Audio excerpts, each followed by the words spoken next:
இன்னைக்கு நாம் தேவனுடைய வார்த்தை வசனத்தை தியானம் செய்வதற்காக மத்தேயு எழுதின சுவிசேஷம் 14ஆம் அதிகாரத்திலே 14வது வசனத்தை நாம் வாசிக்கிற பொழுது, இயேசு வந்து திரளான ஜனங்களை கண்டு அவர்கள் மேல் மனதுருகினார்.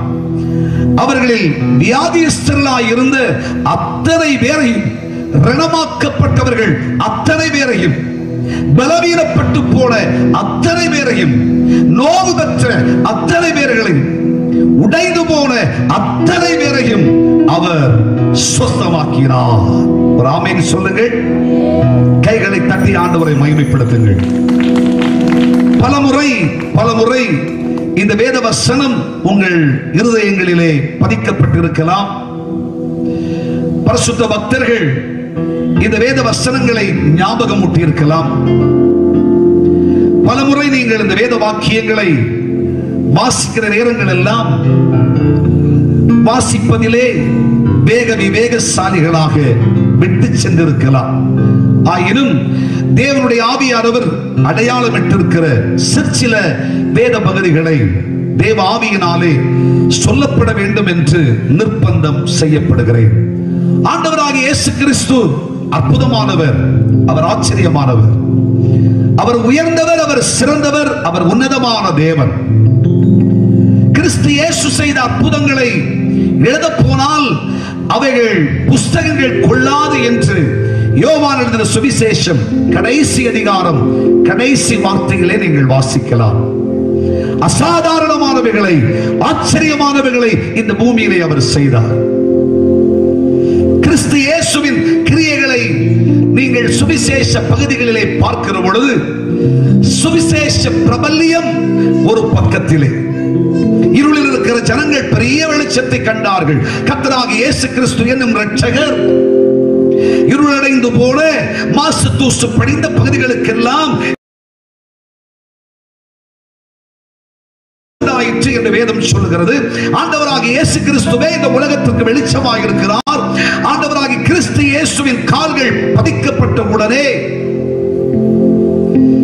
வெளிச்சத்தை அந்த ஜனங்கள் அனுபவித்தார்கள் என்று வேத வசனம் நமக்கு சொல்லுகிறது.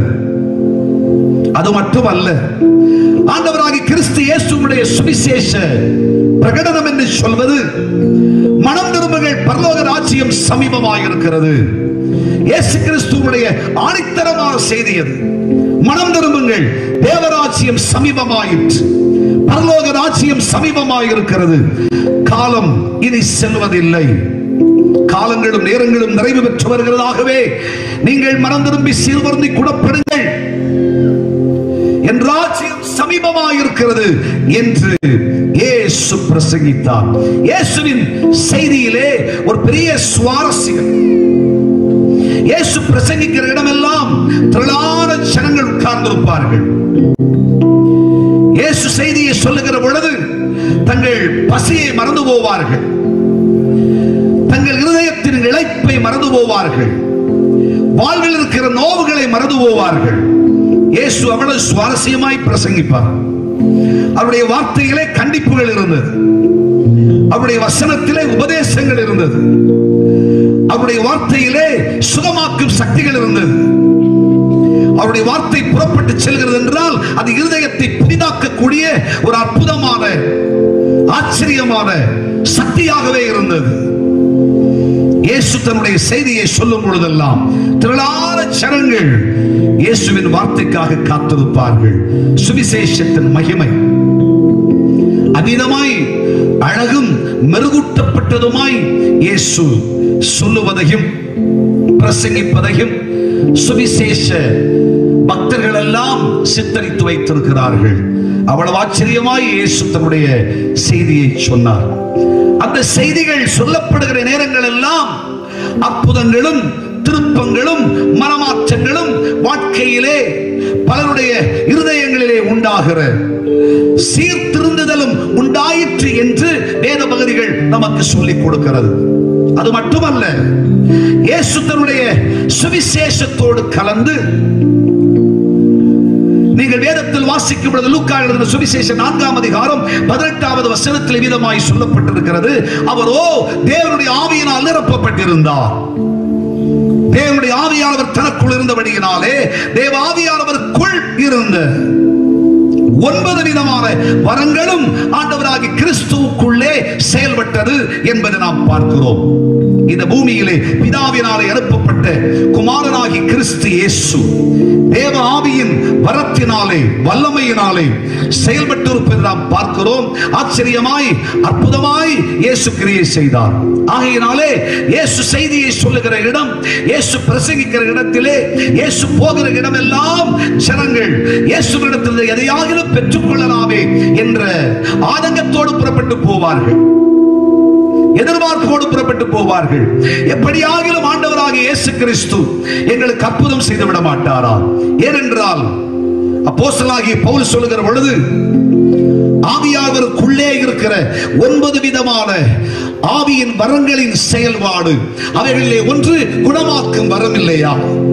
ஆகையால் ஆண்டவராகிய இயேசு செல்லுகிற இடமெல்லாம் அற்புதம் நடக்கும், அதிசயம் நடக்கும் என்றே நம்பி செல்வார்கள். வேத வசனத்திலே மத்தேயு எழுதின சுவிசேஷத்திலே 14ஆம் அதிகாரத்திலே நீங்கள் வாசிக்கிற பொழுது ஆண்டவராகிய இயேசு கிறிஸ்து சற்று தரித்திருக்கலாம் என்று நினைத்தார்.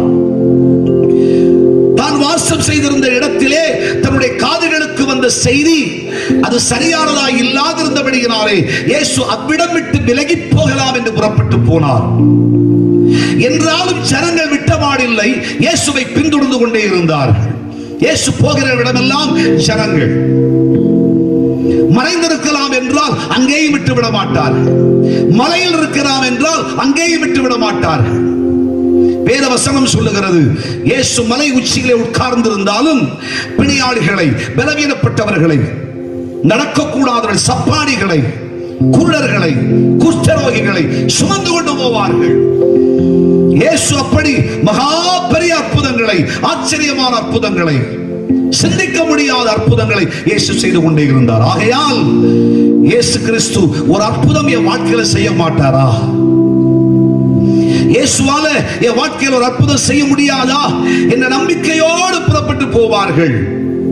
ஒரு பெருத்த ஜனக்கூட்டம் இயேசுவை சுற்றி இருக்கு. அது மட்டுமல்ல, ஆண்டவராகிய இயேசு கிறிஸ்து எங்கள் இடத்திற்கு வரமாட்டாரோ? இயேசு எங்கள் வீதியிலே நடந்து செல்ல மாட்டாரோ? இயேசு எங்கள் ஊரிலே ஒரு முறை வந்து போனால் நன்றாயிருக்குமே என்று இயேசுவை எதிர்பார்த்து கொண்டே இருப்பார்கள். அப்படி இயேசு மகிமையாய் மகிமையாய் மகிமையாய் ஆச்சரியமாய் ஆச்சரியமாய் அற்புதமாய் செய்து கொண்டே இருக்கிறார். அவருடைய உன்னதமான ஊழியங்களின் மகத்துவங்களை சொல்லி மிகையாகாது. அவர் செய்த அற்புதங்களையும் அதிசயங்களையும் எழுத போனால் அது புஸ்தகங்கள் கொள்ளாது. ஆண்டவராகிய இயேசு இந்த பூமியிலே செய்த ஊழியங்கள்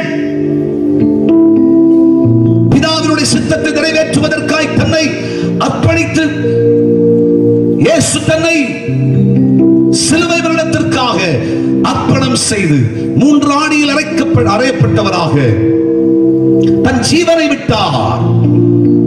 பாதாளத்தையும் மரணத்தையும் வென்றவராய் இயேசு உயிரோடு எழுந்தார். இயேசு எழுந்தருளி போன உடனே அபிதமான ஒரு ஆச்சரியமான செயல், அற்புதமான தேவனுடைய பணிகள் நின்று போனது என்று உலகம் ஸ்தம்பித்து போயிருக்கும் பொழுது வேதம் சொல்லுகிறது, அப்போஸ்தலர் பணி 2ஆம் அதிகாரத்திலே ஜனங்கள் எல்லாரும் பயந்து கொண்டிருக்கிறார்கள். அதிலும் இயேசுவின் சீஷர்கள் மேல் வீட்டறையில் இருக்கிறார்கள், கதவை பூட்டி இருக்கிறார்கள், துயரப்பட்டு கொண்டிருக்கிறார்கள். எஜமானனாக இயேசு கிறிஸ்து எங்களை விட்டு எழுந்தருளி போனார் என்று தங்களுக்குள்ளே சிந்தித்துக் கொண்டிருக்கிறார்கள். ஆண்டவராக இயேசு கிறிஸ்துவுடைய மகத்துவம் எப்படிப்பட்டது என்பதை தங்களுக்குள்ளே யோசித்துக் கொண்டிருக்கிறார்கள். சமாதானத்தை இழந்து போயிருக்கிறார்கள், தவித்துக் கொண்டிருக்கிறார்கள், திகைத்துக் கொண்டிருக்கிறார்கள், கலக்கமடைந்து கொண்டிருக்கிறார்கள்.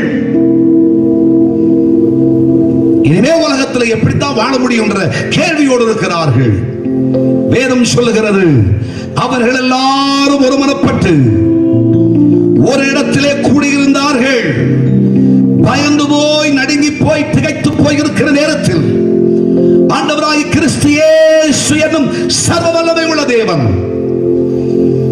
இந்த பூமியிலே வாசம் செய்யும் நாட்களில் நான் உங்களுக்காக இந்த பூமியை விட்டு எழுந்தருளி போன உடனே தேற்றரவாளனாகிய பரிசுத்த பரிசுத்த ஆவியானவரை உங்களுக்கு அனுப்புவேன் என்று சொல்லி அருளினார். அந்த வார்த்தை நிறைவேற தமது ஆவியின் வல்லமையை, தமது அபிஷேகத்தை வேதம் சொல்லுகிறது. பெந்தேகோஸ்தே என்னும் நாள் வந்த பொழுது கர்த்தருடைய ஆவியானவர் அங்கே இறங்கினார்.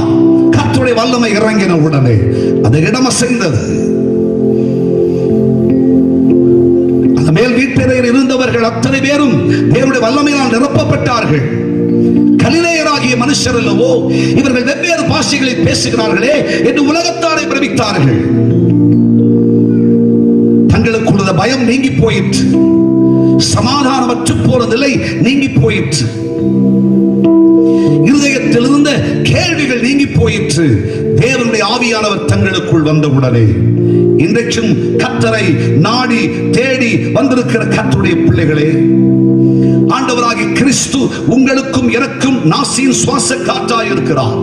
இந்த பூமியிலே வாழ்ந்திருப்பதற்காய், ஜெயித்திருப்பதற்காக, நீங்களும் நானும் வெற்றிகரமான ஒரு விசுவாச பயணம் செய்வதற்காக ஆண்டவராகிய கிறிஸ்து இயேசுவின் மகிமையும் மகத்துவமும் நிறைந்ததான உன்னதமான தமது ஆவியின் வல்லமையை தான் சொல்லியபடியே தம்முடைய பிள்ளைகளாகிய உங்களுக்கும் எனக்கும் அவர் விரும்பி கேட்கிற பொழுதெல்லாம் மாம்சமான யாவர் மேலும் என் ஆவியை ஊற்றுவேன் என்று ஊற்றிக்கொண்டே இருக்கிறார். அன்பர்களே, இந்த ஆவியானவர் நமக்குள் இறங்கி வருகிற, இந்த ஆவியின் வல்லமை நமக்கு ஊற்றப்படுகிற பொழுது நீங்கள் பலனடைகிறீர்கள், வேதனைகளையும் கஷ்டங்களையும் மறந்து போகிறீர்கள். கர்த்தருடைய ஆவியானவர் எங்கே உண்டோ அங்கே விடுதலை, விடுதலை, விடுதலை.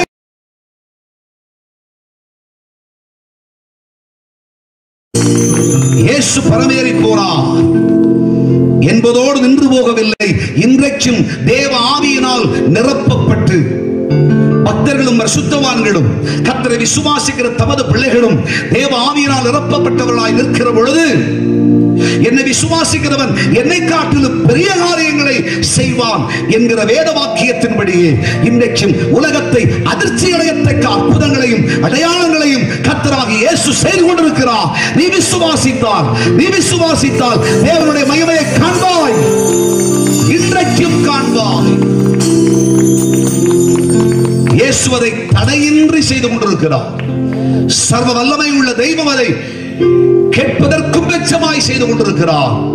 நீங்கள் விசுவாசிப்பீர்களானால் நிச்சயமாய் இயேசு இந்த பூமியிலே உலாவிக் கொண்டிருந்த அக்காலத்திய மகிமையை இக்காலத்திலும் இந்த மைதானத்திலும் நீங்கள் உணரலாம். கைகளை தட்டி ஆண்டவரை மகிமைப்படுத்துங்கள். என்னை விசுவாசிக்கிறவன் என்னை காட்டிலும் பெரிய காரியங்களை செய்வான். என் ஆவியானவரை உங்களுக்கு தந்தளிடுகிறேன், என் வல்லமை உங்களுக்கு தந்தளிடுகிறேன். நீங்கள் கூடியிருக்கிற இந்த இடத்திலே, இந்த மைதானத்திலே வானம் திறக்கப்பட்டிருக்கிறது.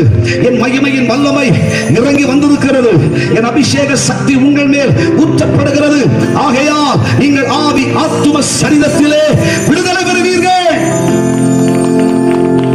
உடைக்கப்பட்ட உன் இருதயத்தை கர்த்தர் உருவாக்குவார். நொறுக்கப்பட்ட உனக்கு கர்த்தர் சமீபமாயிருந்து கரங்களை பிடித்து கர்த்தர் உன்னை தூக்கி நிறுத்துவார். வேதனைகளை, பாடுகளை, கஷ்டங்களை அனுபவித்த காலங்களுக்கு முடிவை உருவாக்கி கர்த்தராகிய தெய்வம் நிச்சயமாய் அற்புதங்களை செய்வார். அவர் இன்றைக்கும் அற்புதங்களை செய்து கொண்டே இருக்கிறார். ஒரு ஆமென் சொல்லுங்க பார்க்கலாம். கரங்களை தட்டி கர்த்தரை மகிமைப்படுத்தலாமா? அன்பர்களே, அவர் செய்கிற அற்புதங்கள், அதிசயங்கள், அவருடைய கிரியைகள் இன்றைக்கும் விசுவாசிக்கிற தமது பிள்ளைகளுக்குள்ளே பிசகில்லாமல் நடந்து கொண்டே தான் இருக்கிறது. நம்முடைய செய்தி என்னன்னு சொன்னால், ஆண்டவராகிய இயேசு கிறிஸ்து வந்தார், திரளான ஜனங்களை கண்டார், அவர்கள் மேல் அவர் மனதுருகினார், வியாதியஸ்தர்களாய் இருந்த அத்தனை பேரையும் சுஸ்தமாக்கினார். வேத புஸ்தகத்தில் பல இடங்களில் ஆண்டவராகிய இயேசு கிறிஸ்து எங்கு உட்கார்ந்திருந்தாரோ அவ்விடங்களுக்கெல்லாம் ஜனங்கள் பிணியாளிகளை சுமந்து கொண்டு போனார்கள் என்று வேதத்திலே வாசிக்கிறோம். ஆனால் இந்த வேத வசனத்தில் ஆண்டவராகிய இயேசு கிறிஸ்து வந்த திரளான ஜனங்களை என்று எழுதப்பட்டிருக்கிறது. அதுதான் நம்ம செய்தி. இயேசு கிறிஸ்து வர வேண்டும். இயேசு கிறிஸ்து வந்து நம்மை ஆசீர்வதிக்க வேண்டும். இயேசு வந்து நம்முடைய கூடாரங்களிலே பிரசன்னமாக வேண்டும். இயேசு வந்து நம்மை சுஸ்தமாக்க வேண்டும். இயேசு வந்து நம்மை விடுவிக்க வேண்டும். இயேசு வந்து நம்மை விடுதலையாக்க வேண்டும். இயேசுவின் வஸ்திரத்தை தொட்டார்கள், சுகமானார்கள். இயேசு அப்படியே திரும்பினார், அற்புதங்கள் நடந்தது. இயேசு பேசினார், அற்புதங்கள் நடந்தது. இயேசு தன்னுடைய உமிழ்நீரை உமிழ்ந்தார், சேற்றை உருவாக்கி கண்களிலே பூசினார், அற்புதம் நடந்தது. இயேசுவின் ஒவ்வொரு செயலிலும் அற்புதங்கள் இருக்கத்தான் செய்தது. இங்கே அப்படிப்பட்ட ஒரு ஆச்சரியமான சர்வ வல்லவரை நான் இருக்கிற இடத்துக்கு, நாங்க கூடியிருக்கிற இந்த மைதானத்துக்கு நீர் வர வேண்டும் ஆண்டவரே, நீர் வர வேண்டும் ஆண்டவரே, நீர் வந்து எங்களை குணமாக்கும் ஆண்டவரே.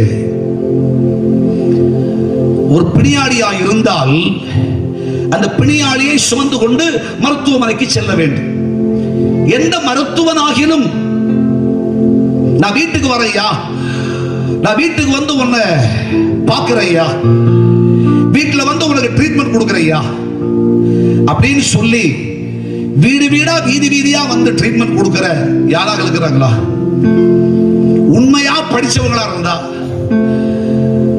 உண்மையான விவரசாலி மருத்துவனா இருந்தா, எந்த வியாதியஸ்தனா இருந்தாலும் சரி, பலவீனனா இருந்தாலும் சரி, நீங்க கிளினிக் வாங்கல, ஹாஸ்பிட்டல் வாங்கல, வந்து பார்க்கலாம் தானே, பரிசோதனை செய்யலாம் தானே அப்படின்னு சொல்லி டாக்டர்ஸ் இன்றைக்கு அழைப்பு கொடுக்கிறார்கள்.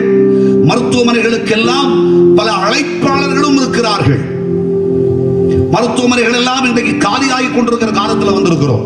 கையை தட்டி கர்த்தருக்கு ஸ்தோத்திரம் பண்ணுங்க பார்க்கலாம். வியாதியஸ்தர்கள் பெறுகிறார்கள். அதுபோல இன்னொரு பக்கத்தில் தேவனுடைய கிரியையையும் ஆண்டவர் செய்து கொண்டிருக்கிறார்.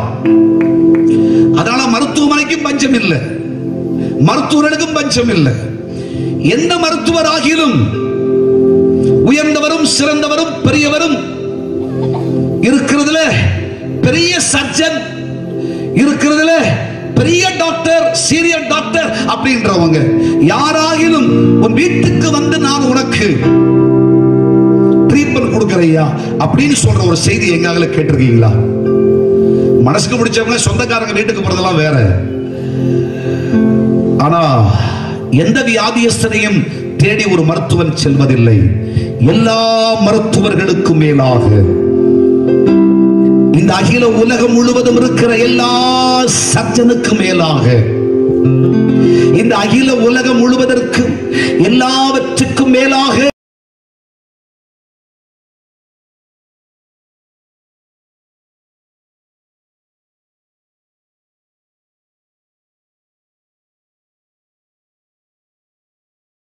ஒரு அற்புதமான மருத்துவர், ஆச்சரியமான மருத்துவர், அசாதாரணமான மருத்துவர். பலவீனங்களை குறித்து அவர் கவலைப்படுறதில்லை, கஷ்டங்களை பத்தி கவலைப்படுறதில்லை, பக்கபலம் டாக்டர்ஸ் அவர் தேடுறதில்லை, சூழ்நிலை அவர் பார்க்கிறதில்லை. சுமந்து கொண்டு வந்தால் ஒரே வார்த்தையினாலே தன் அற்புதத்தை வெளிப்படுத்தி கொடுப்பார். இப்படி ஒரு மருத்துவரை பார்க்க முடியாது. அப்படிப்பட்ட ஒரு அசாதாரணமான மருத்துவர், நல்ல மருத்துவர், மகிமையான மருத்துவர், அவர் வந்து என்னை சுகமாக்குவாராக. இவரை வர வச்சே ஆகணும். கையை தூக்கி ஒரு அல்லேலூயா சொல்லுங்க. கையை தட்டி ஆண்டவரை மகிமைப்படுத்து. யார் வராங்களோ இல்லையோ, எங்க வீட்டுக்கு இயேசு வரணுங்க. எங்க வாழ்க்கையில வியாதி மட்டுமல்ல, கடன் இருக்கிறது, கஷ்டம் இருக்கிறது, பிரச்சனை இருக்கிறது, நோவுகள் இருக்கிறது. யார் வந்து எங்களை தொடராங்களோ இல்லையோ, ஆனா இயேசு எங்களை தொடரணுங்க. யார் எங்களை பார்க்கிறாங்களோ இல்லையோ, இயேசு எங்களை பார்க்கணுங்க. இயேசு வர வேண்டும். இயேசு வந்து திரளான ஜனங்களை கண்டார். அவர் மனதுருகினார். அவருடைய இரக்கத்தை உருக்கத்தை சொல்லி மிகையாகாது. அவர் மனதுருகுகிற தெய்வம். ஆமென் சொல்லுங்க பார்க்கலாம். மனதுருகும் தெய்வமே இயேசையா, உம்மை மனதார துதிப்பேன், ஸ்தோத்தரிப்பேன். இரண்டு கரங்களை உயர்த்தி சொல்லுங்க. நீ நல்லவர், சர்வ வல்லவர், உங்க இரக்கத்திற்கு முடிவே இல்லை, உங்க அன்புக்கு அளவே இல்லை. அவை காலை தோறும் புதிதாயிருக்கும், அவை காலை தோறும் புதிதாயிருக்கும். மனதுருகும் தெய்வமே இயேசையா, உம்மை மனதார துதிப்பேன், ஸ்தோத்தரிப்பேன்.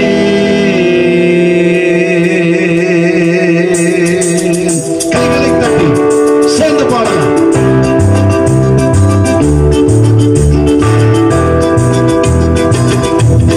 கைகளை தட்டி உற்சாகமாய்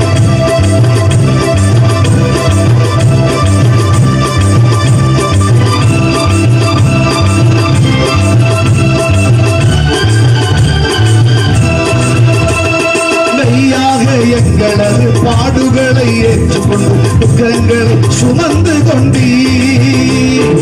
மெய்யாக எங்களது பாடுகளை ஏற்றுக்கொண்டு துக்கங்களை சுமந்து கொண்டீர். ஐயா துக்கங்களை சுமந்து கொண்டீர், ஐயா துக்கங்களை சுமந்து கொண்டீர். நீர் நல்லவர், சர்வ வல்லவர், உங்க இரக்கத்துக்கு முடிவே இல்லை, உங்க அன்புக்கு அளவே இல்லை, உங்க இரக்கத்துக்கு முடிவே இல்லை, உங்க அன்புக்கு அளவே இல்லை. அவை காலைதோறும் புதிதாயிருக்கோ, அவை காலைதோறும் புதிதாயிருக்கோ.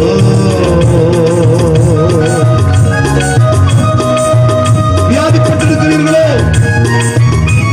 விசனமடைந்திருக்கிறீர்களோ, ரோகமடைந்திருக்கிறீர்களோ, இயேசு வர வேண்டும் என்று சொல்லுங்கள்.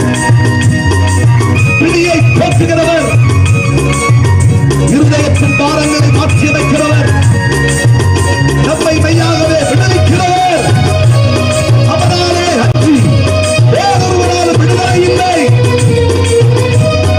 In Jesus' name.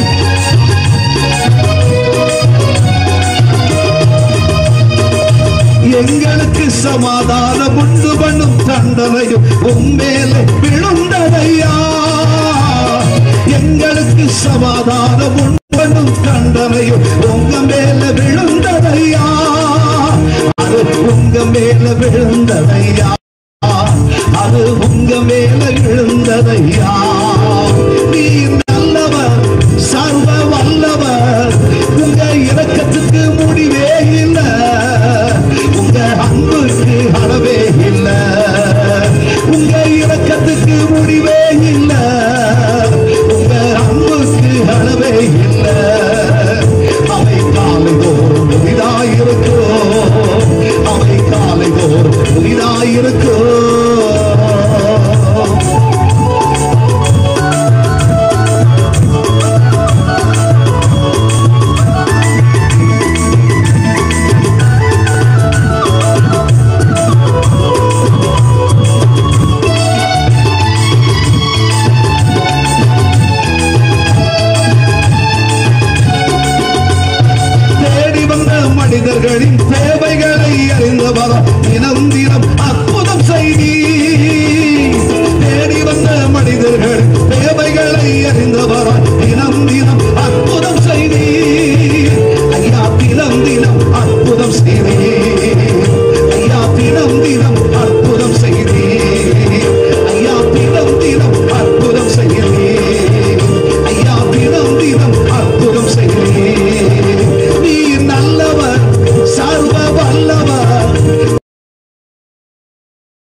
தெய்வமே இயேசையா உம்மை மனதார துதிப்பேன் ஸ்தோத்தரிப்பேன். மனதுருகும் தெய்வமே இயேசையா உம்மை மனதார துதிப்பேன் ஸ்தோத்தரிப்பேன். மனதுருகும் தெய்வமே இயேசையா உம்மை மனதார துதிப்பேன் ஸ்தோத்தரிப்பேன். நீ நல்லவர் சர்வ வல்லவர், நீ நல்லவர் சர்வ வல்லவர். உங்க இரக்கத்துக்கு முடிவே இல்லை, உங்க அன்புக்கு அளவே இல்லை, உங்க இரக்கத்துக்கு முடிவே இல்லை.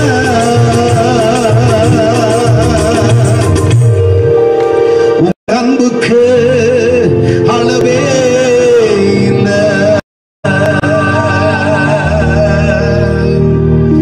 எருசலேமிலிருந்து எரிகோவுக்கு புறப்பட்டு போன மனுஷன் ரணமாக்கப்பட்டவனாய் கல்லர்களினாலே சகலமும் இழந்து போய் சாகும் நிலையிலே பிராணனை பற்றிய கேள்வியோடு துடிதுடியாய் துடிக்கிற நேரத்தில் தேடி வந்த ஒரே ஒரு ஆச்சரியமான தெய்வம், ஒரு நல்ல சமாரியன், ஒரு நல்ல மருத்துவர், நம்முடைய கர்த்தராகிய இயேசு கிறிஸ்து மாத்திரமே. தூரத்திலும் சமீபத்திலும் இந்த கர்த்தருடைய வார்த்தையை கேட்கிற கர்த்தருடைய பிள்ளைகளே, ஆண்டவராகிய இயேசு கிறிஸ்துவை அறிந்திருந்தாலும் தெரிந்திருந்தாலும் புரிந்திருந்தாலும் இயேசு எனக்கு சொந்தமானவர் அல்ல என்று இயேசுவை தூரத்திலே பார்க்கிறவருக்கு ஒரு செய்தியை சொல்கிறேன். இயேசு இரக்கமாயிருக்கிறார், இயேசு உனக்காய் மனதுருகுகிறார். நீ வியாதியினால் துடிக்கிற துடிப்பை பார்த்து, நீ வேதனையிலும் கஷ்டத்திலும் கண்ணீரிலும் மாண்டு போவதை பார்த்து உனக்காய் பரிதபிக்கிற ஒரு தெய்வம் உண்டு. அவர் கர்த்தராகிய இயேசு கிறிஸ்து மாத்திரமே. தேசமே உனக்கோ நற்செய்தி. இந்த பிரகடனம் எதற்காக? இயேசு வந்து உன்னை தொடுவேன் என்று சொல்கிறார். இயேசு வந்து உன்னை ஆசீர்வதிப்பேன் என்று சொல்கிறார். இயேசு வந்து உன்னை குணமாக்குவேன் என்று சொல்கிறார். இடம் கொடு. கர்த்தரை நம்பி காத்திருக்கிற கர்த்தருடைய பிள்ளைகளே, இயேசு வர வேண்டும், இயேசு வர வேண்டும். நிச்சயமாய் அவர் நம்மிலே வர வேண்டும், நம்முடைய குடும்பத்திற்கு வர வேண்டும். இயேசு வந்து யாரும் செய்யாத ஒரு கிரியை இயேசு செய்யணும். அதுக்காக நம்ம என்ன செய்யணும் அப்படின்றத சட்டுப்பட்டுன வேகத்துல நான் உங்களுக்காக சொல்லி ஜெபம் செய்யணும்னு நினைக்கிறேன். ஆண்டவராகிய இயேசு கிறிஸ்துவை வரவழைப்பதற்கு நாம் செய்ய வேண்டிய முதல் காரியம் என்ன? வேத புஸ்தகத்தில் அதற்கு சான்றாக ஒரு வேத பகுதியை நமக்கு எடுத்துக்கொள்ளலாம். நீங்கள் மத்தேயு எழுதின சுவிசேஷத்திலே அதனுடைய 8ஆம் அதிகாரத்தில் 7வது வசனத்திலே வாசிக்கும் பொழுது, அதற்கு இயேசு, நான் வந்து அவனை சுஸ்தமாக்குவேன் என்றார். தேவனுடைய பிள்ளைகளே, இந்த வேத வசனத்தில் நீங்கள் வாசிக்கும் பொழுது ஒரு 100க்கு அதிபதியான மனுஷன், இந்த மனுஷன் தன் வேலைக்காரனுக்காக வேண்டுதல் செய்கிறான், தன்னவர்களை சொல்லி விடுகிறான்.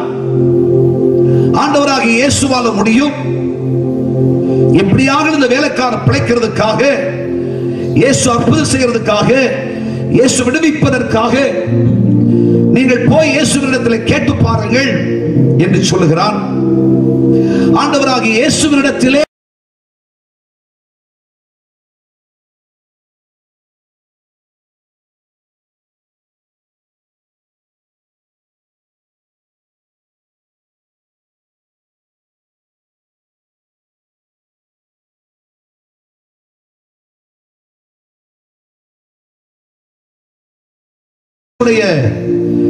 நம்பிக்கை, எதிர்பார்ப்புகள் இவை எல்லாவற்றையும் கவனித்துக் கொண்டு சாகும் தருவாயில் இருந்த மனுஷனுக்கு சுகத்தை கொடுத்தார், விடுதலையை கொடுத்தார், அற்புதங்களை செய்தார் என்றெல்லாம் வாசிக்கிறோம்.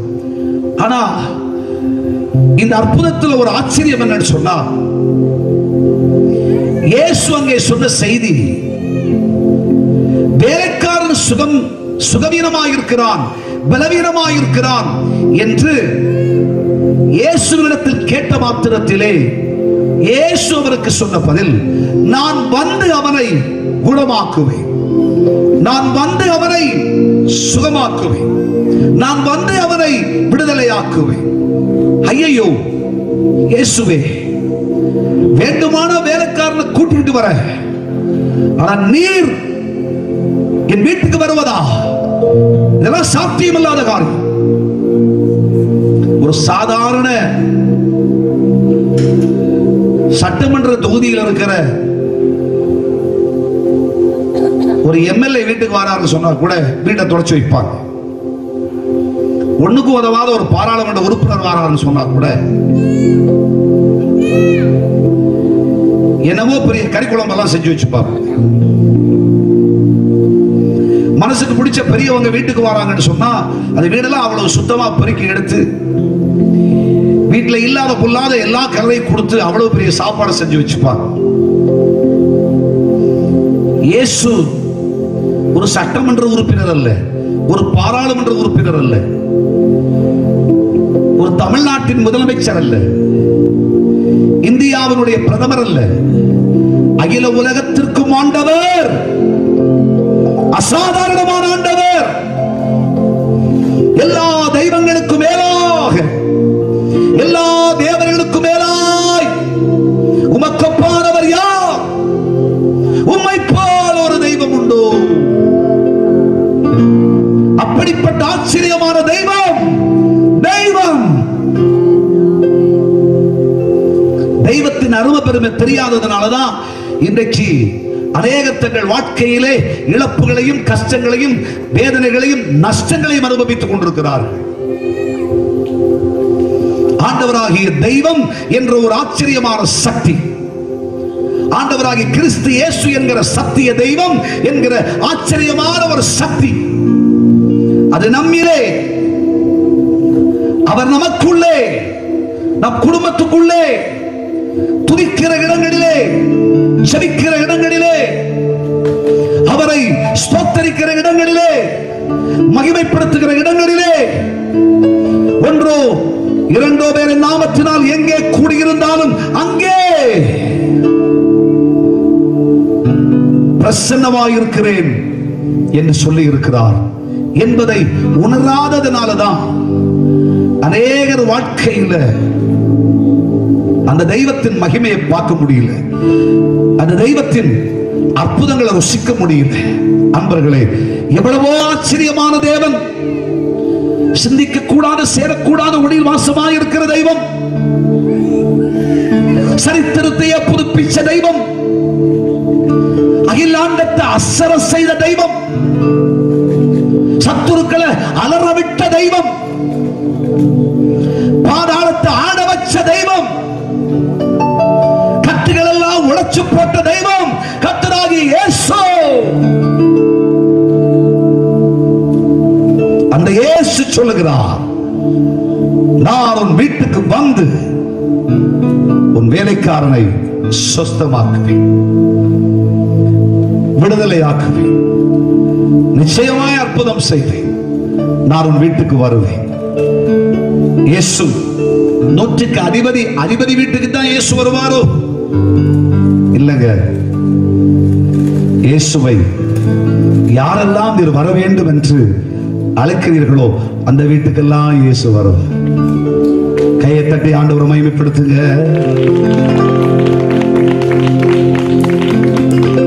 வாருமையா,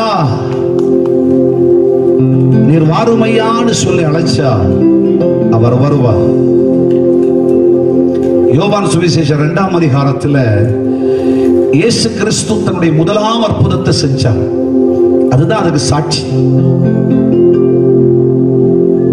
இயேசுவும் தன்னுடைய சீஷர்களும் அந்த கானாவூர் கல்யாண வீட்டிலே அழைக்கப்பட்டிருந்தார்கள். இயேசு சும்மா போக மாட்டார். பொதுவா ஊர்ல எல்லாம் என்ன சொல்லுவாங்க, மதியாத வீட்டுல மிதியாதன்னு சொல்லுவாங்க. நான் அதை கொஞ்சம் மாத்தி சொல்றேன், அலையாத வீட்டுல மிதியாத அப்படின்னு சொல்றேன். இயேசு கிறிஸ்துவை அழைக்காவிட்டால் இயேசு வரமாட்டார். இயேசு கிறிஸ்துவை எப்படி அழைப்பது? இயேசு கிறிஸ்துவை அப்பா பிதாவே கூப்பிடணும், சாஷ்டாங்கமா விழுந்து பணிச்சு கூப்பிடணும். அவர் காலை கட்டியா பிடிச்சு பரிமள தைலத்தை உடைச்சு ஊத்தி தலைய மயிரால தொடச்சு வாங்கப்பான்னு சொல்லணும். வாங்க ஆண்டவரேன்னு சொல்லி அழைச்சு பாருங்க. இதயமா வீட்டுக்கு வருவார், வாழ்ற இல்லமா வீட்டுக்கு வருவார், சபையாம் வீட்டுக்கு வருவார், தேசத்திலே அவர் பிரசன்னமாவார். ஹல்லேலூயா. வாரும் ஐயா போதகரே, வந்த மீடம் தங்கீரோ. கைகளை உயர்த்தி சேருமையா பந்தியினிலே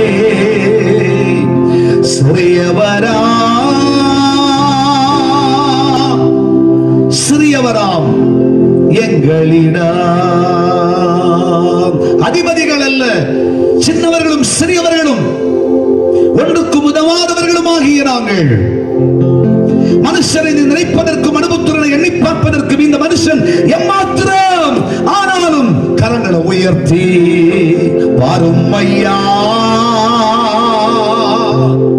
போதகரே,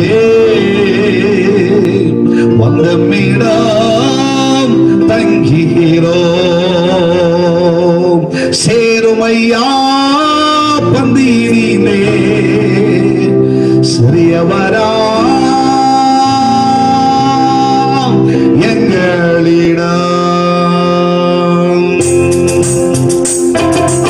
கரங்களை தட்டி சேர்ந்து பாடலாமே.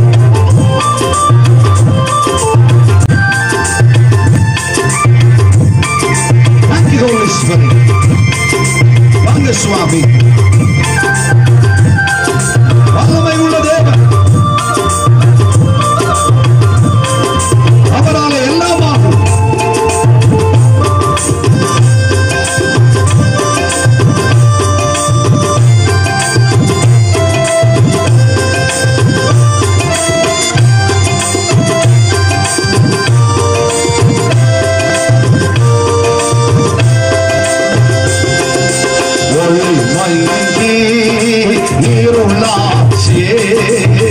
உத்தவாரே வாரும் ஐயா, ஒளி மங்கி உள்ளாச்சே.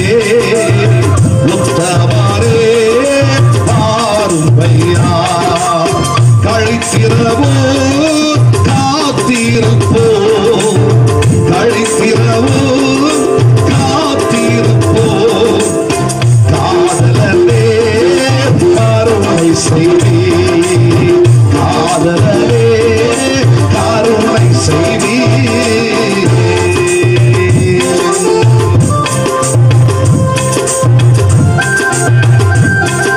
கைகளை தட்டி சேர்ந்து பாடலாம். நன்றி இயேசு சுவாமி.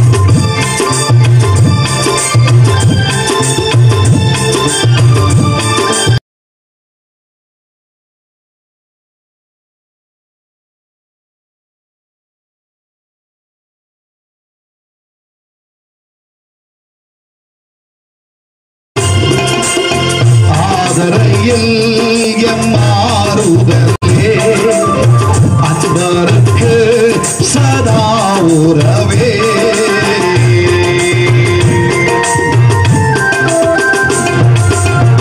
ஆதரையில் எம்மாறுதலே, அன்பருக்கு சதா உறவே. பேதையர்க்கு பேரறிவே, பேதையர்க்கு பேரறிவே. பாவை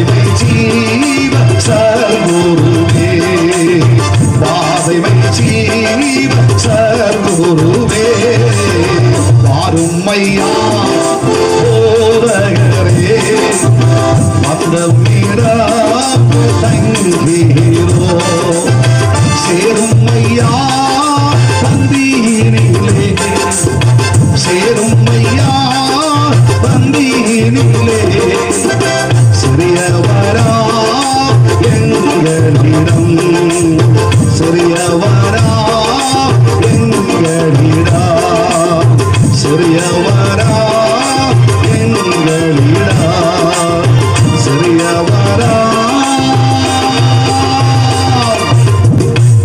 எங்களிடா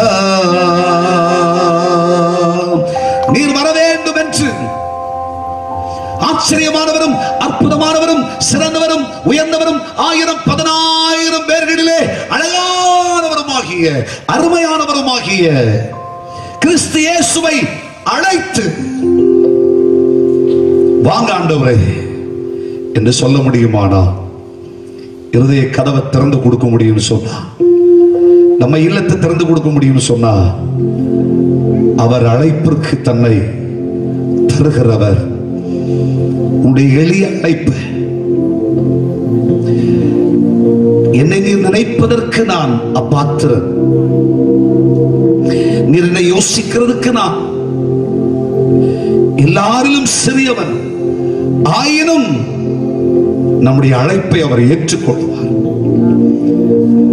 நீர் அழைத்தால் நிச்சயமாய், ஒருவேளை என் வீடு பாவியான மனுஷனுடைய வீடு என்று சொல்லப்படலாம், என் இருதயமாம் வீடு பாவமும் அநியாயமும் அக்கிரமம் வீடாயிருக்கலாம் என்று நீ சொல்லலாம். சபையே, ஜனமே, தேசமே, பாவம் கலந்த மனுஷன் நீ சொல்லலாம். என் வீடு அநியாயமான வீடு, பாவம் கலந்த வீடு நீ சொல்லலாம். ஆனா இயேசு சொல்றார், பாவிகளின் நண்பன் அல்லவா, நீதிமான்களே அல்ல, பாவிகளை ரட்சிக்கவே இந்த உலகத்துக்கு வந்தேன். நீ என்ன அழைச்சா நான் வருவேன், நீ என்ன கூப்பிட்டா நான் வருவேன். உன் கூப்பிடுதலுக்கு என் செவிகள் திறந்திருக்கிறது. கைகளை தட்டி கர்த்தரை மகிமைப்படுத்துகிறார். உன் அழைப்புக்காக ஏங்கிக் கொண்டிருக்கிறேன், அழைச்சு பாரு.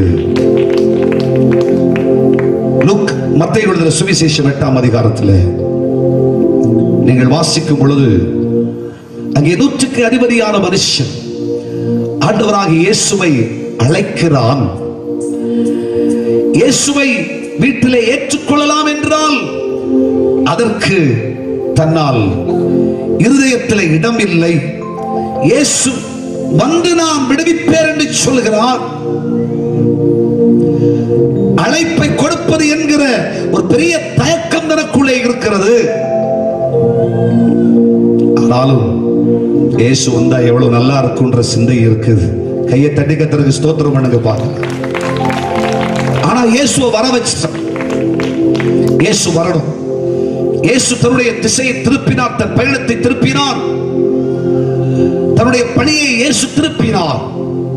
வேதத்திலே வாசிக்கும் பொழுது வேதம் சொல்லுகிறது, மத்தேயு எழுதின சுவிசேஷம் 8ஆம் அதிகாரம் அதனுடைய 8வது வசனத்திலே வாசிப்பீர்கள் என்று சொன்னால், அங்கே வேதம் சொல்லுகிறது, 100க்கு அதிபதி பிரதியுத்தரமாக, ஆண்டவரே, நீர் என் வீட்டுக்குள் பிரவேசிக்க நான் பாத்திரன் அல்ல.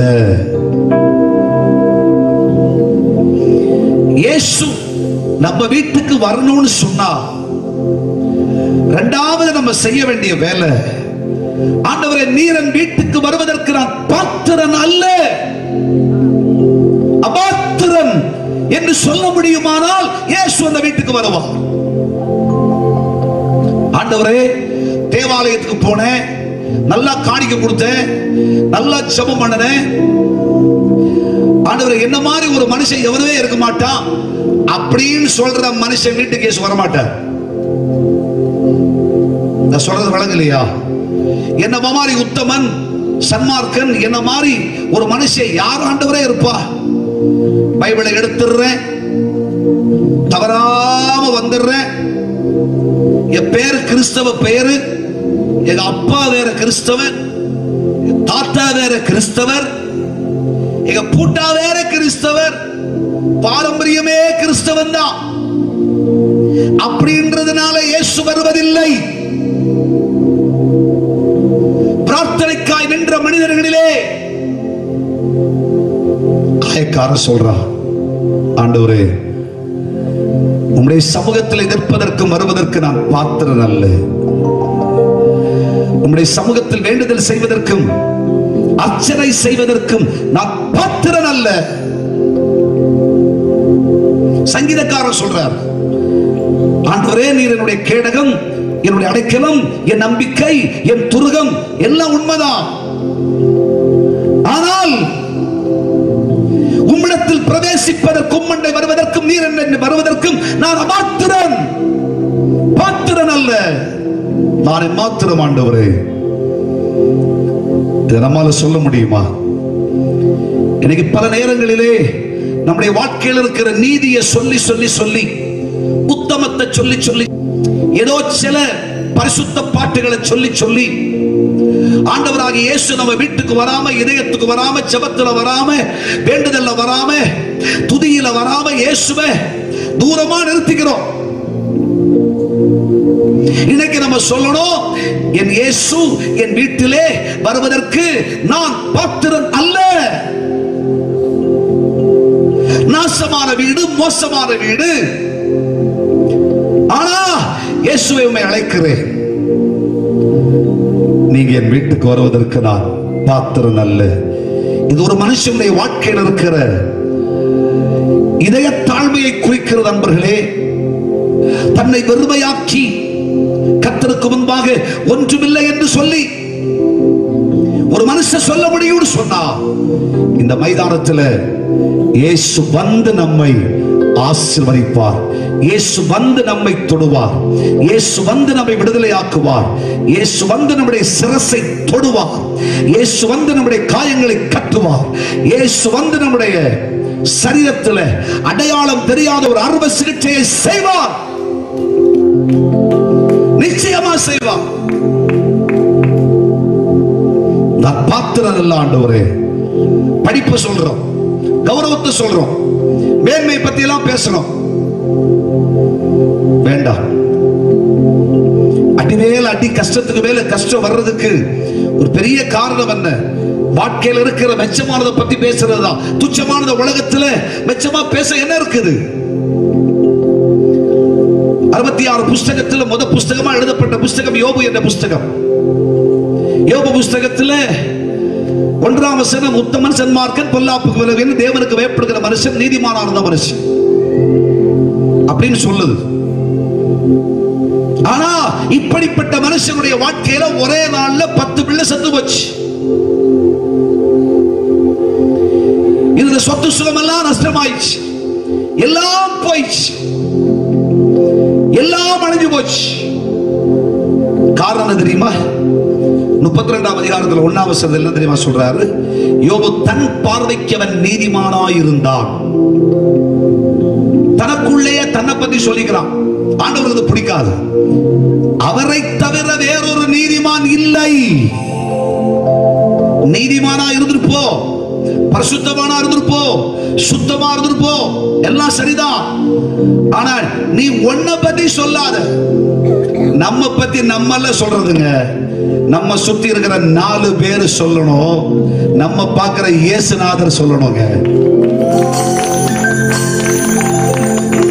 நம்ம பத்தி நம்ம பக்கத்து வீட்டுக்காரர் என்ன சொல்றாரு?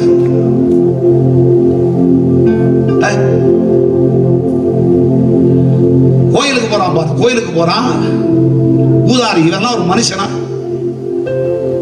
அப்படி சொல்லல. கோயிலுக்கு போறா பாரு, கோயிலுக்கு இங்க ஏறு, வண்டி ஏறி போறான், போய் என்னத்துதான் கண்டா? அப்படி சொல்லல. ஏன்? காரணம் என்ன? வாழ்க்கையில சாட்சி இல்லாத, செய்தி இல்லாத, சுவிசேஷம் இல்லாத, நற்பண்பு இல்லாத கிறிஸ்தவ வாழ்க்கை. வாழ்க்கையை பத்தி பேசுகிறது, தன்னை பத்தியே தான் பேசுகிறது. என் பேரா reverend, doctor, TMT, MA, BL etcetera etcetera etcetera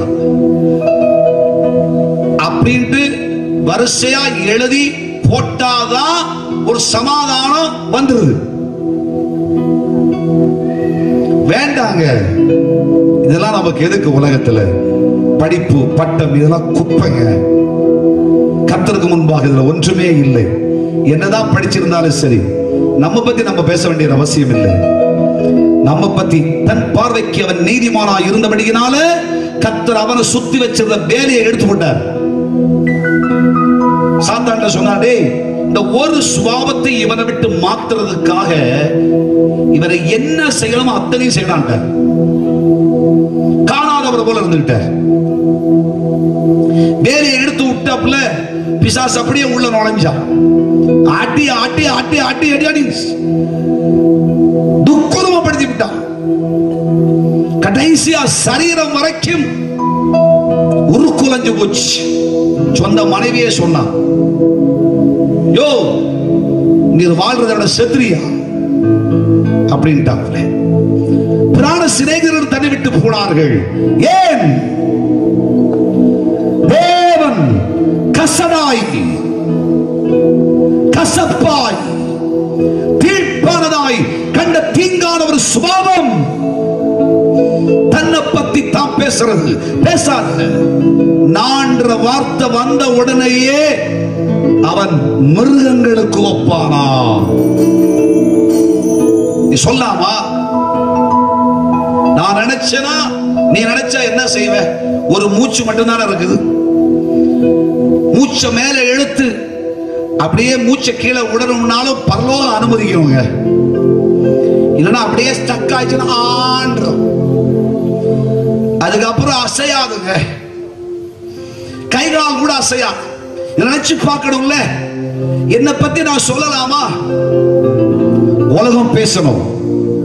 எருசலேமில், யூதேயாவிலும், சமாரியாவிலும் உன்னை பத்தி சாட்சி சொல்லணும்.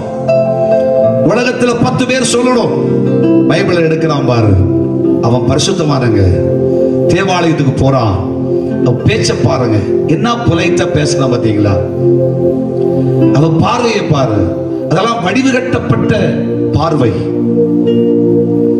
அவருடைய செயலை பாரு, அசைஞ்சாலே அழகுதாங்க, அவர் நடந்தாலே கிறிஸ்தவ பண்புதாங்க. இப்படி உலகம் 4 பேர் சொல்லணுங்க, ஊரார் சொல்லணுங்க. இதுவரைக்கும் நம்ம பத்தியே நம்ம பேசிக்கிட்டு இருந்தோம்னு சொன்னா, நான் என்ற இதயம் நமக்குள்ள இருக்குதுன்னு சொன்னா, இன்னைக்கு நம்ம இதயத்தை விட்டு மாறுவதாக. ஆண்டவர் சமூகத்தில் சரண்டர் ஆயிரு. இல்லைன்னா உடைச்சு உன்னை உருமாற்றி உருவாக்கிடுவார். ஆகையினால ஆண்டவரே, நான் அபாத்திரன் என்று சொல்லு. நீங்க கொடுக்கிற ஆசீர்வாதத்துக்கு, நீங்க கொடுக்கிற நன்மைக்கு, நீங்க கொடுக்க போகிற மேன்மைக்கு, நீங்க வந்து எங்க வீட்டை ஆசீர்வதிக்கிறதுக்கு, என் வீட்டுல ஒரு அற்புதம் செய்கிறதுக்கு நான் அபாத்திரன், பாத்திரன் அல்ல.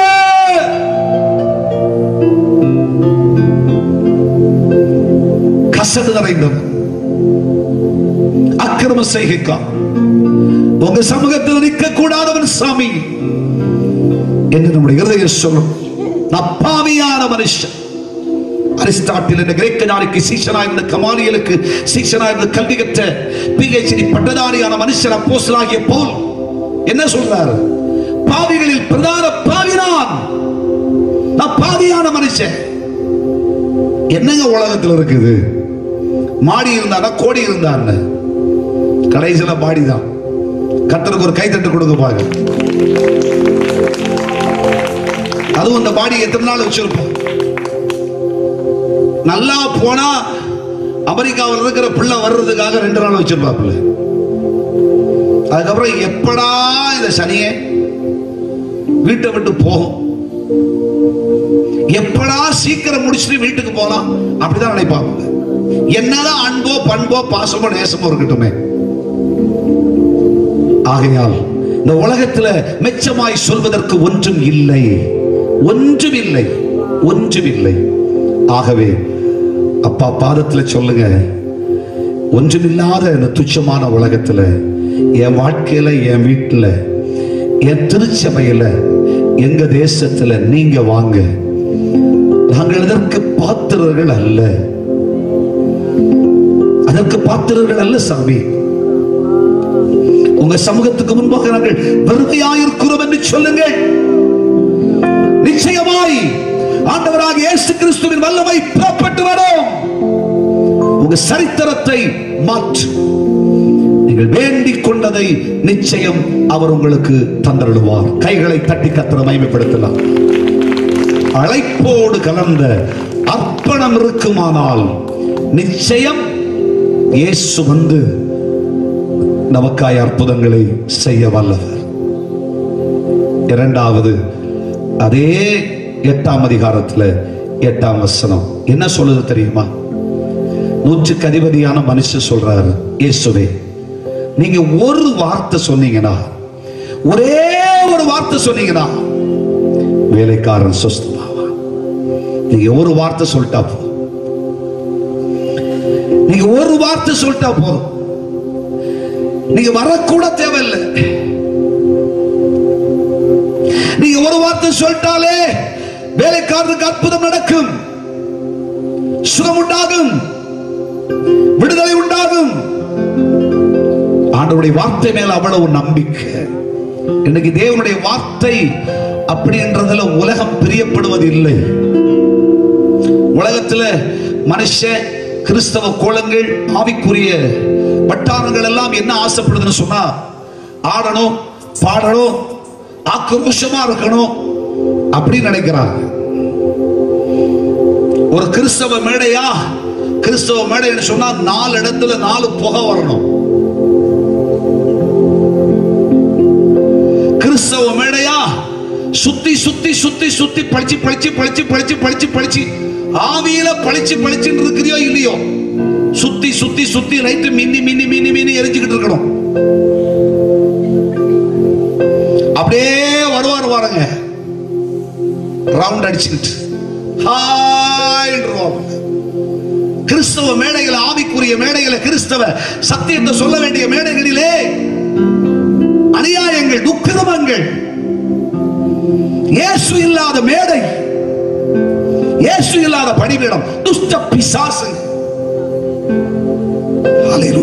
கேட்டா அவர் வேற பாட்டுக்காரராமா, அவர் வேற ஆவிக்குரிய அபிஷேகம் பெற்றவராமா, ஆவிக்குரிய அனல் வேறையாமா, கிருபை வேறையாமா, என்னமோ இந்த காலத்துக்கு ஏத்தாப்புல எல்லாரையும் ஆண்டவருக்குள்ள கொண்டு வர்றதுக்கு கிருபையும் வரமும் பெற்றவராமா. இப்படி ஒரு கிருபை பைபிள்ல எழுதவே இல்லையே. கையை தட்டி ஸ்தோத்திரம் பண்ண மாட்டீங்களோ? இப்ப இருக்கிற ட்ரெண்ட் ஆமா, இந்த காலத்து ட்ரெண்டுக்கு நீ போனேன்னு வச்சுக்கோ, சத்தியவராகிய இயேசுவ வீட்டுக்கு வரவும் மாட்டார், உன் வாழ்க்கையோடையும் வரமாட்டார். இந்த காலத்து ட்ரெண்டுக்கெல்லாம் இயேசு சேர்ற ஆள் இல்லைங்க. அவர் சாராதவர், சேராதவர், தூரத்தில் நின்று கொண்டு நீ அவரை பார்க்கலாமே ஒழிய, பாதாளத்திலே ஒரு மனுஷன் கிடந்து கொண்டு தூரத்தில் ஆபிரகாமையும் ராசனவர் பார்த்தது மாதிரி தான் இயேசுவை பார்க்க முடியும்.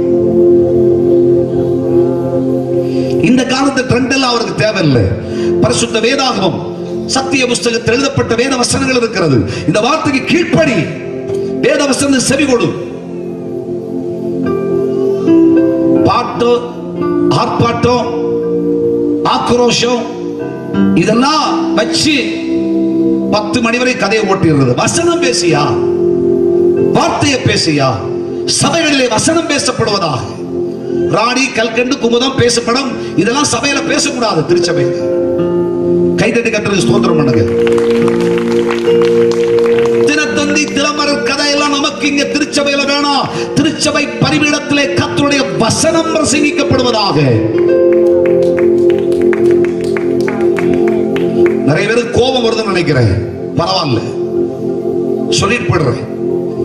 கர்த்தருடைய வார்த்தை, ஏனென்றால் வேதம் சொல்லுகிறது, ஆதியிலே வார்த்தை இருந்தது, அந்த வார்த்தை தேவனிடத்தில் இருந்தது, அந்த வார்த்தை தேவனாய் இருந்தது, அந்த வார்த்தை மாம்சமாகி கிருபையினாலும் சத்தியத்தினாலும் நிறைந்தவராய் உனக்குள்ளே எனக்குள்ளே நமக்குள்ளே வாசமாய் இருக்கிறார். இதை விடலாமா? இந்த வசனத்தை பேச ஆரம்பிச்சாலே பிசாசுக்கு பிடிக்காது. இந்த வசனத்துல அவ்வளவு சக்தி இருக்கிறது. வசனத்துக்கு நடுங்குகிறவனை கர்த்தர் நோக்கி பார்க்கிறார். வசனத்துக்கு கீழ்ப்படியான ஒரு மனுஷன் வசனத்தை கேட்க ஆசைப்படணும். இயேசு பிரசங்கித்துக் கொண்டே இருந்தார். ஒரு சிறு பையன் அம்மா வந்து சாப்பாடு கட்டி கொடுத்திருந்தாங்க கையில. ஏமா கண்ணு, நீ ஏசாமியை பார்க்க போறடா, 5 அப்பம் 2 மீனை வச்சிருக்கா, நீ சாப்பிடுறா என்று சொல்லி கையில பொட்டலம் கட்டி கொடுத்திருந்தாங்க. அந்த சிறு பையன் வச்சுக்கிட்டே இருந்தான். சாப்பிடுற நேரம் வந்துச்சு. இயேசு பிரசங்கிச்சுட்டே இருக்கிறார். சாப்பாட்டை மறந்தான். இயேசுவின் வார்த்தையே கேட்டுக்கிட்டு இருக்கிறான். ஒரு நேரம் ஆச்சு, 2 நேரம் ஆச்சு, மறந்துகிட்டான். தூக்கத்தையும் மறந்துட்டான், சாப்பாட்டையும் மறந்துட்டான். தாய் கொடுத்து விட சாப்பாடு கூட சிந்தையில் இல்லை. சாப்பாடை விட 5 அப்பம் 2 மீன் கூட இயேசு பேசின வார்த்தைக்கு இடம் தந்தார். பைபிள் சொல்லுகிறது, அந்த ஜனங்கள் 3 நாள் அளவும் இயேசுவின் பாதத்தில் உட்கார்ந்து தேவனுடைய வார்த்தையை கேட்டார்கள். அவர்கள் திரும்பி போகிற பொழுது இயேசுவால தாங்கிக்கவே முடியல. ஐயோ, இவர்கள் வழியிலே சோர்ந்து போவார்களே என்று சொன்னா சீசர்ல பார்த்து சொன்னார், சீசர்களே, இவங்களுக்கெல்லாம் அப்பம் கொள்வதற்கு வேறு வழி என்ன? ஆண்டவரே, வழியே இல்லை. இவ்வளவு 1000 ஜனத்துக்கு எப்படி சாப்பாடு கொடுக்கிறது? 5000 புருஷனுக்கு சாப்பாடு சும்மாவா? இந்த காலத்தையாவது சின்ன வயறு, அந்த காலத்துல அவ்வளவு பெரிய வயறு, எப்படி கொடுக்க முடியும் சாமி? இது நடக்காத கதை ஆண்டவரே. அப்படி இருக்கும்போதுதான் ஒரு சிறு பையனிடத்துல 5 அப்பம் 2 மீன் இருக்கு. ஆண்டவரே, அதை வாங்கிட்டு வரட்டுமா? இயேசு எவ்வளவு பெரியவர், எவ்வளவு வல்லவர், எவ்வளவு நல்லவர். அந்த சிறுவன் இயேசுவிடத்தில் அதை கொண்டு வந்தான். இயேசு அதை வாங்கி ஆசீர்வதிச்சார். 5 அப்பம் 2 மீன், 5000 புருஷர்கள். அப்படியானால் ஸ்திரீகள் எத்தனை பேர்? இக்காலத்தையாவது ஒன்றே ஒளிமயமாய் வாழ்க, அன்று அப்படி அல்ல 12 ஒளிமயமாய் வாழ்க, 24 ஒளிமயமாய் வாழ்க, 48 ஒளிமயமாய் வாழ்க என்ற காலம். குடும்ப குடும்ப குடும்ப குடும்ப குடும்பம் வந்திருப்பாங்களே, எத்தனை கூட்டம் அது! நினைச்சு பாருங்க. அவ்வளவுதான் ஜனம் எல்லாம் சாப்பிட்டு 12 சீஷமார பார்த்து சொன்னாடே, 12 கூட நிறைய மீன் இருக்குடா, வச்சுக்கிட்டாங்கடா. கையை தட்டி கர்த்தருக்கு ஸ்தோத்திரம் பண்ணுங்க. அன்பர்களே, இயேசுவை விசுவாசிக்கிற கர்த்தருடைய பிள்ளைகளே, கர்த்தருடைய வார்த்தை வெளிப்பட்ட பொழுது, தேவனுடைய வார்த்தை வசனம் வெளிப்பட்ட பொழுது சாப்பாடு மறந்து, வாழ்க்கையுடைய சுகபோகங்களை மறந்து வசனம் போதும் என்றார்கள். ஏன்? மனுஷன் அப்பத்தினால் மாத்திரமல்ல, தேவனுடைய வாயிலிருந்து வருகிற ஒவ்வொரு வார்த்தையினாலும் பிழைப்பான், செழிப்பான், வளர்வான், வாழ்வான். சபைகளில் எல்லாம் வசனம் பேசப்படணும். கதையை ஓட்டுற காலமெல்லாம் முடிஞ்சு போச்சு. கைதட்டி கர்த்தருக்கு ஸ்தோத்திரம் பண்ணுங்க. வசனம் பேசணும், வசனம் தான் பிரசங்கிக்கப்படணும். ஏன்னா வசனம் தாங்க இயேசு, வசனம் தாங்க விடுதலை, வசனம் தாங்க நித்தியம். எப்படி எத்தனை முறை வேதத்தை படிக்கிறது, எத்தனை முறை வேதத்தை தியானிக்கிறது அப்படின்ற இருதயம் உனக்குள் வருவதாக சங்கீதக்காரர் சொல்றாருல்ல, இரவும் பகலும் கர்த்தருடைய வேதத்துல தியானமாயிருந்தேன், அவன் பாக்கியவான், அவன் அவன் அவன் நீர்க்கால்கள் ஓரமாய் நடப்பட்டு தன் காலத்தில் தன் கனியை தந்து இலை உதிராதிருக்கிற மரத்தை போல இருப்பான், அவன் செய்யறதெல்லாம் கர்த்தர் வாக்கியம் பண்ணுவான். வசனத்தை தியானிக்கணும், வசனத்தை நேசிக்கணும். தினம் விடாம இந்த வசனத்தை படிங்க, இந்த வசனத்தை கேட்கணும்னு ஆசைப்படுங்க. கர்த்தருடைய சத்தம் காதே சுனாந்திரத்தை அடர பண்ணுகிறது, பெண்மான்களை ஈர பண்ணுகிறது. கர்த்தருடைய வார்த்தைகளை ஜீவன் உண்டு. அழகா சொன்னா, ஆண்டவரே உம்மிடத்திலே நித்திய ஜீவ வார்த்தைகள் உண்டே. கைகளை தட்டி கர்த்தரை மகிமைப்படுத்துது. எனக்கு வேற எது கிடைச்சோ கிடைக்கலையோ, ஆனா எனக்கு நீங்க பேசுற வார்த்தை இருக்கு பாருங்க, வசனம் இருக்கு பாருங்க, அது மட்டும் எனக்கு போதும் அப்படின்ட்டா. இதை நம்ம இருதயத்துல சொல்ல முடியும்னு சொன்னா, ஒரு வார்த்தை எனக்கு, ஒரு வார்த்தை எனக்கு, ஒரு வார்த்தை என் குடும்பத்துக்கு, ஒரு வார்த்தை என் அற்புதத்துக்கு, ஒரு வார்த்தை என் கடன் மாற, ஒரு வார்த்தை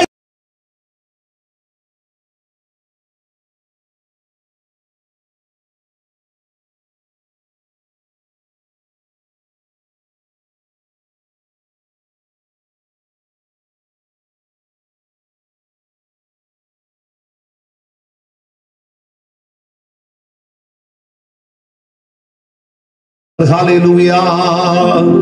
ஒரு வார்த்தை சொல்லும் கர்த்தாவே, ஒரு வார்த்தை சொன்னால் போதுமே, ஒரு வார்த்தை சொல்லும் கர்த்தாவே,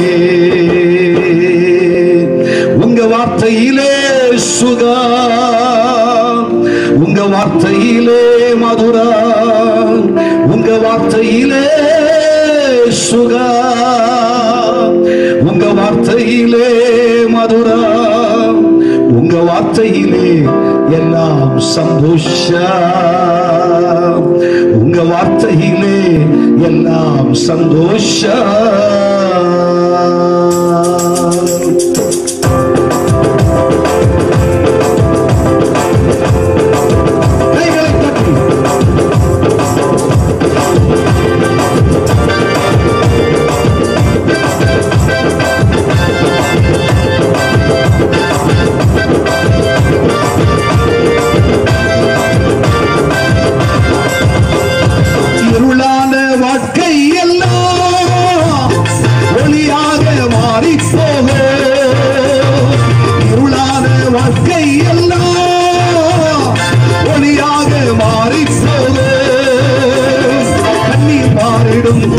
துக்கம் மாறிடும், கண்ணீர் மாறிடும், துக்கம் மாறிடும்.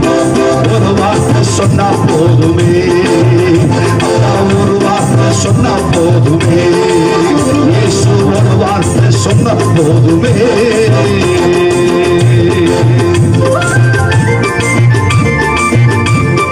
கைகளை தட்டி சேர்ந்து பாருங்கள்.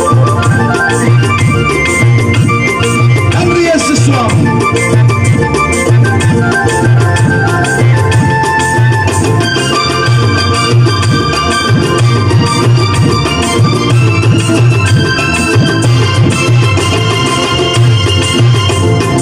எரிகோவின் தடைகள் எல்லாம் துதிகளாலே மாறி போகும்,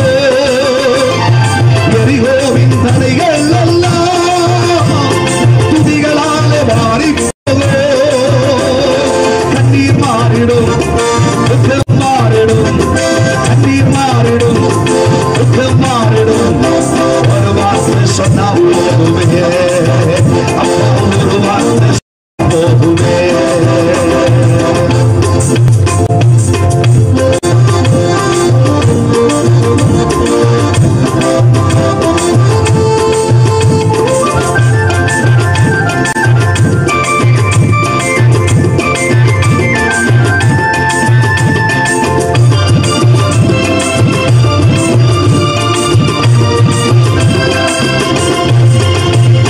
வியாதிகள் வறுமை எல்லாம் விசுவாசத்தால் மாறி போகும்,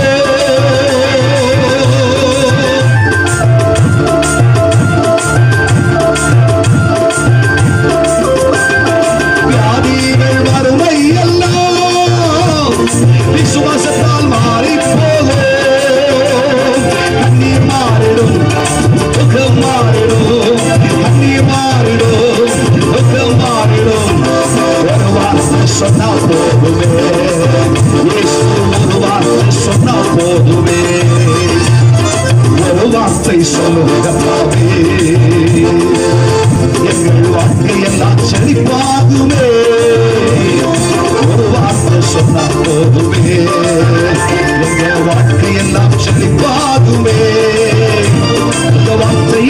சுகம், வார்த்தையிலே மதுரம், வார்த்தையிலே சுகம், வார்த்தையிலே மதுரம், வார்த்தையிலே எல்லாம் சந்தோஷம், வசனத்திலே எல்லாம் சந்தோஷம், வார்த்தையிலே எல்லாம் சந்தோஷம், வார்த்தையிலே எல்லாம் சந்தோஷம்.